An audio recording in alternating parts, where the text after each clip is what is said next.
Well, the protests, violence, and clashes with law enforcement and counter-protesters is something that's emerged as a major political talking point ahead of the election, especially for President Trump. So Ben Tracy is joining us now from the White House with the latest.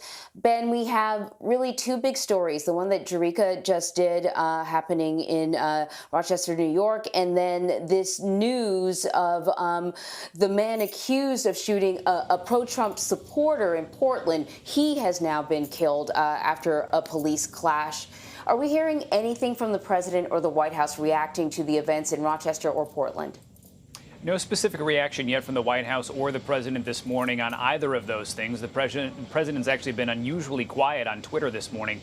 I am told, however, by a senior administration official that the president was briefed on the events in Portland after he returned from a rally in Pennsylvania last night, and that the president has taken a real interest in this investigation into the death of Aaron Danielson. I am told the president was not aware of that arrest and the death of the suspect before it happened, but that he has been briefed on that now. Well, the president is reacting to something else, an article in The Atlantic causing a bit of controversy, claiming that the president skipped a visit to an American war cemetery in France in 2018 because he didn't want to mess up his hair. I think the weather wasn't so nice. It was raining a bit. It also says that he called American service members who died in the war losers and suckers. Here's how Mr. Trump responded to that report last night. And I would be willing to swear on anything that I never said that about our fallen heroes.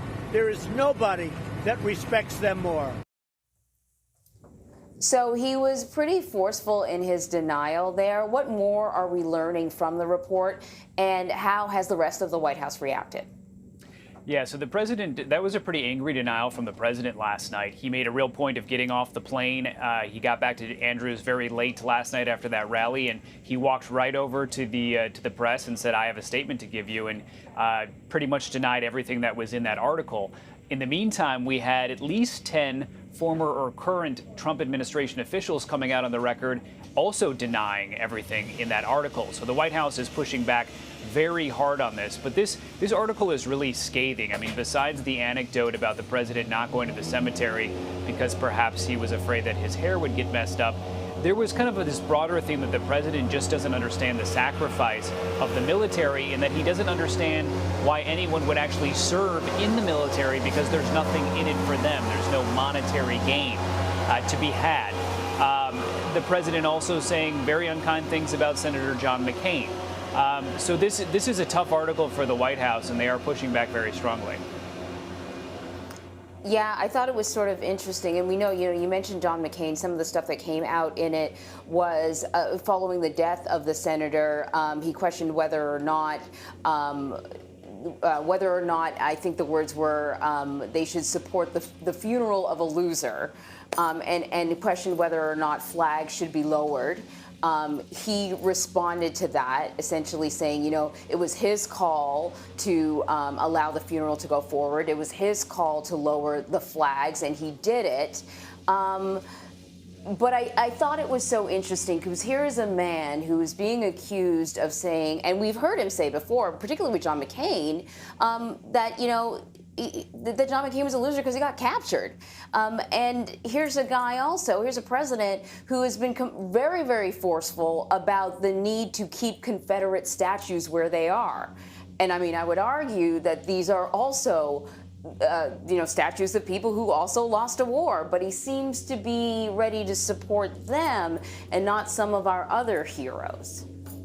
Yeah, so the comments that the president has made about Senator McCain are on tape. You see the president actually saying those things. This is back in 2015 when it was then candidate Donald Trump, and he was asked about John McCain, and he said McCain is not a hero. And then he kind of corrected himself and said, well, he's only a hero because he got captured. I don't like people who got captured. So the problem for the White House and for the president right now is that we have seen and heard the president say things that generally align with some of the things that he's being accused of saying in this article. Now, whether he said all of those things, we don't know. We should mention that this article is basically 4 sources that are all saying the same thing, but they're not named. So the White House is seizing on the fact that these are unnamed sources.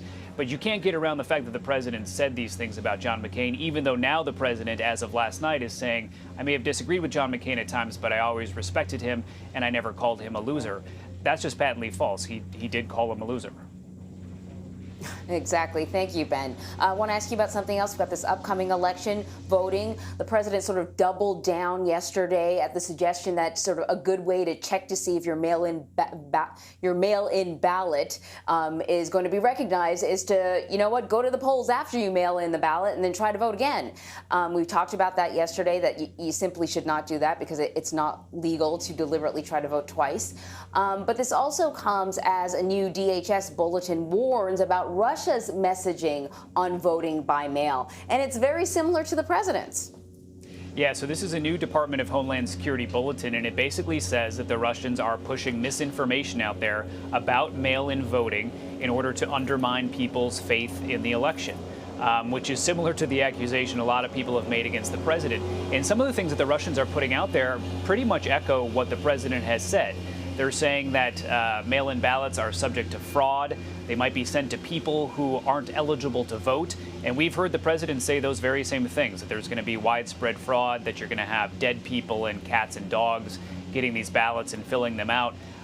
So those two things do align. And, you know, the president, his recent comments about perhaps going and trying to vote twice to test the system, that's created enough confusion that in North Carolina, the Board of Elections, which starts sending out ballots in that state today, they had to put out a statement yesterday reminding voters in North Carolina that it is illegal to intentionally vote twice, and telling people that if you do vote by mail, please don't come to the polls because it's just going to make the lines long and we could spread coronavirus.